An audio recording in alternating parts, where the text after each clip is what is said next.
I don't care what the experts say. I don't care that if we lose, we have a better chance of getting a better draft pick. Whenever we play the dang Ravens, I want to annihilate them. It's the fan in me. I can't stand watching losing football. And as long as we are mathematically not eliminated, I want to watch winning football. We can destroy the Baltimore Ravens. I'm going to tell you how we can beat the rivals here on today's show. And if you want it to happen, just like me, like the video if you want to beat the Baltimore Ravens.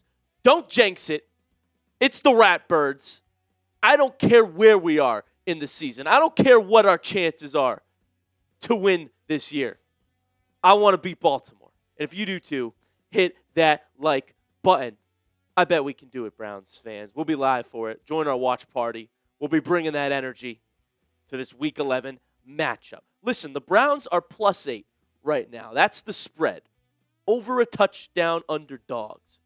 Just how I like it. In Cleveland, let's play spoiler. Let's upset those Ravens. Get hyped up in the chat, ladies and gentlemen. I want it to happen. I hate the concept of tanking. First of all, it's illegal. Second, it's a rivalry matchup. Let's go beat them. And check this stat out.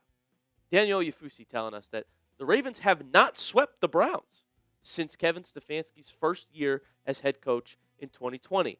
Obviously, they already beat us once this year. They haven't swept us in half a decade. And Cleveland is 3-2 at home against Baltimore under Stefanski. Kind of feels like we could split this series. I'm really starting to get optimistic about it, getting a good feeling. Let's talk about how we can destroy the Ratbirds. First of all, the Ravens' offensive line is bad. That's probably their weak spot. It's probably their kryptonite. And what is the strongest part of the Cleveland Browns team? Their defensive line. And so the Ravens, who have just struggled with a multitude of different offensive linemen rotating in and out and making mistakes. I mean, you got a guy completely turned around. Who is he supposed to be blocking on this play? This is against Kansas City. And then you look at Falele is the name of an offensive lineman who's just been terrible for the Ravens. I mean, a Christmas gift for the Cleveland Browns to play against Falalalele, who's completely turned around multiple instances against the Buffalo Bills. Look at him here. Who's he blocking?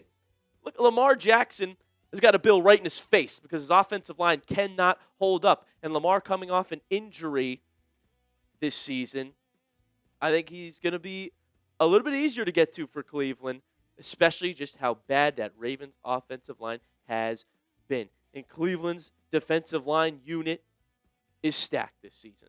As a whole, the unit ranks first in the NFL by PFF. We are the top-graded defensive line in the National Football League, folks. A 2-7 football team has one of the best groups on defense in all of the league. Myles Garrett obviously leading that charge. His PFF grade is 91.8. That is the best grade amongst all edge rushers in the NFL. Are you surprised? You shouldn't be, because Big 95 is putting up another Defensive Player of the Year campaign. Alex Wright, by the way, is 8th among edge rushers with an 88.7 PFF grade. Those are very high. Those are very impressive. And that's our left and right defensive ends, folks. Malik Collins, by the way, one of the most underrated interior pass rushers in the NFL, has a PFF grade of 80.8. That's top 5 amongst interiors. Get a look at this.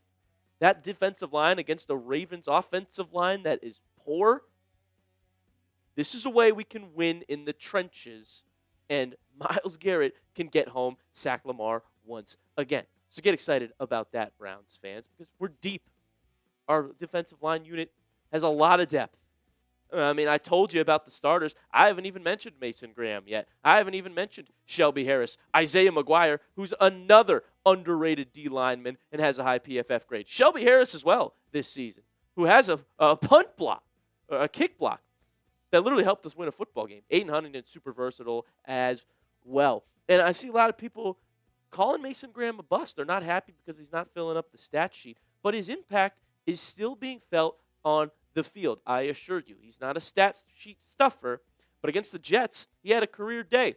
3 pressures, 3 run stops, and a PFF grade of 82.1. That is a career best for Mason Graham. So sure, maybe he's not filling the stat sheet like you would want a top 5 pick to do, but believe me, he's making an impact in the run game and starting to get some more pressures. He had 3. I think he'll develop a little bit more as he continues to grow in Jim Schwartz's system.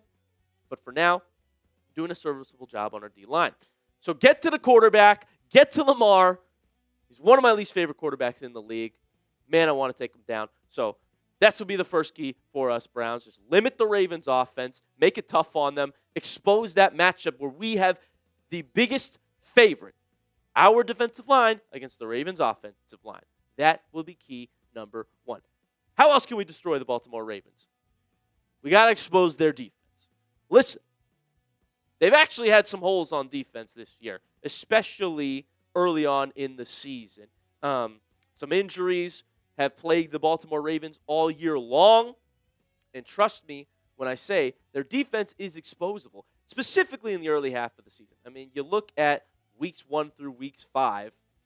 The only team that didn't put up over 30 against them was us in week 2. We can't be that team again. But they gave up 40. They gave up 30, 37, 44. Are you kidding me? Embarrassment that we only put up 17. Our offense is going to be the issue here, guys. I know that. I understand it's been disgusting to watch our offense. But this Ravens defense is exposable. And they've been a lot better since this mark. I will say that. I'll give you all the information. Since then, they haven't given up 20 points. They're only averaging 14.5. But we've seen moments where they are exposable, where they're fragile. And it's going to be tough to do with our sluggish offense. But that's one area where we could actually destroy them, is to make them look like their early season form. And I really think we do have playmakers on offense. Probably not the quarterback, but there are young, talented offensive playmakers on this roster. The problem is the scheme, the blocking, and the coaching, which is a lot of big problems.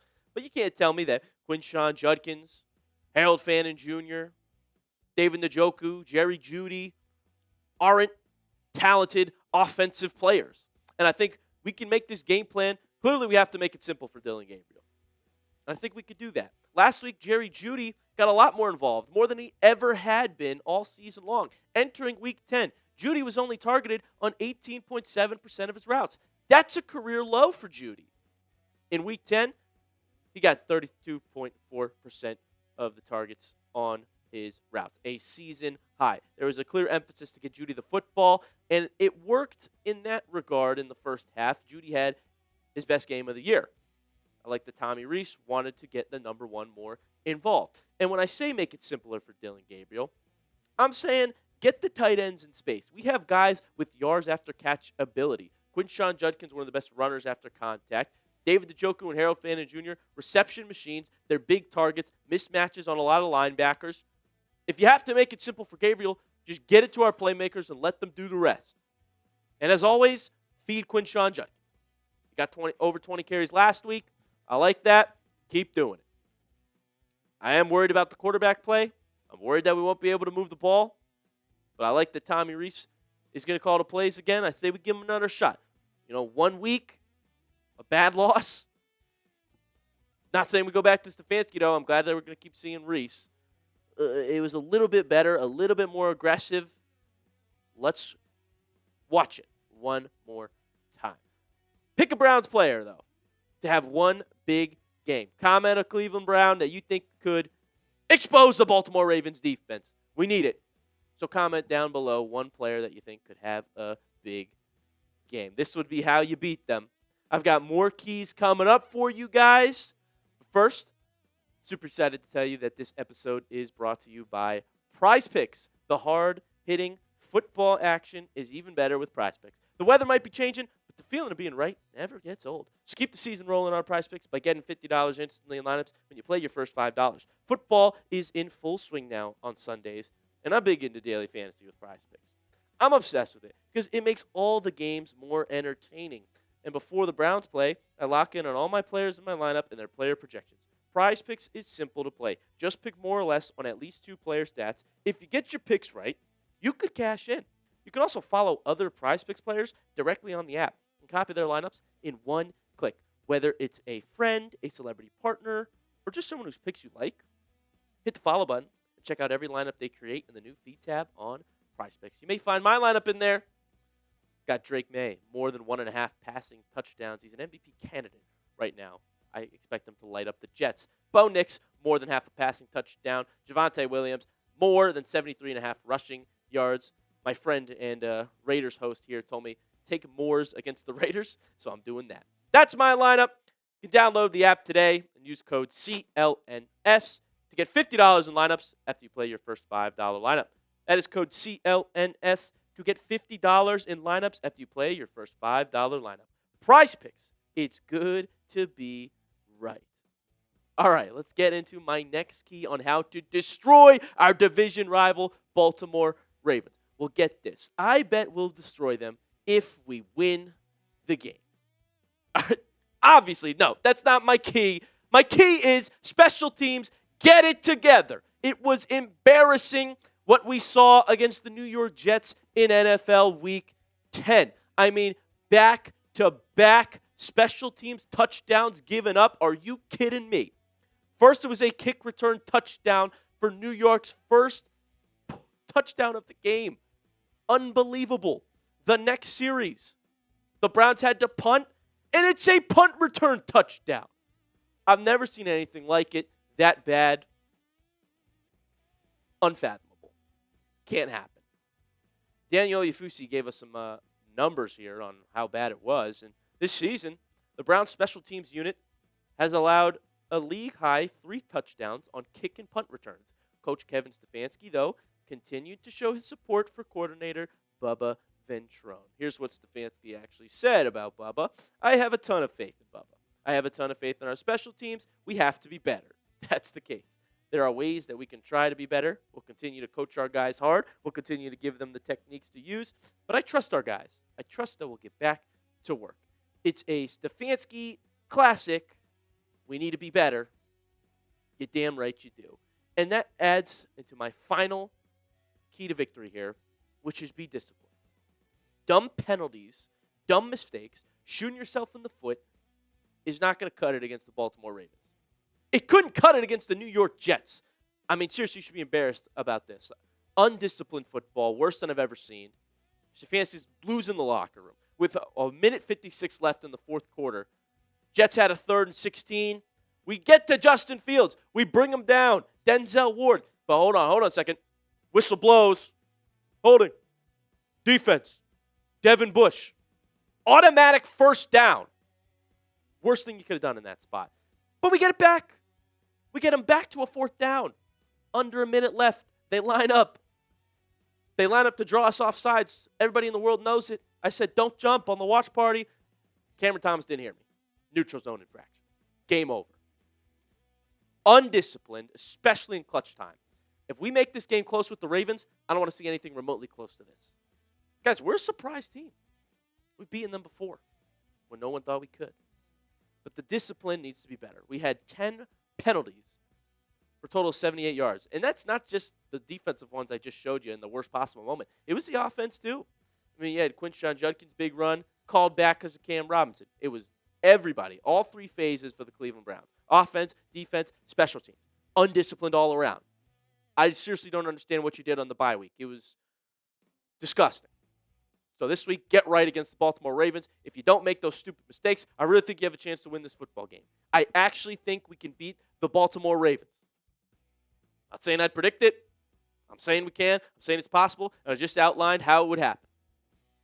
So it's something to get excited about, Browns fans, because whenever we got a rivalry game, I want to absolutely annihilate the Ravens.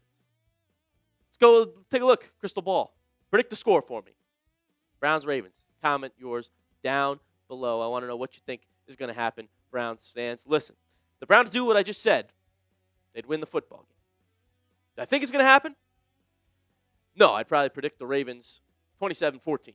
That's my score prediction. But you know I'll be getting hyped up on the watch party. You know I'll be rooting for the Cleveland Browns, and I think the unthinkable is possible.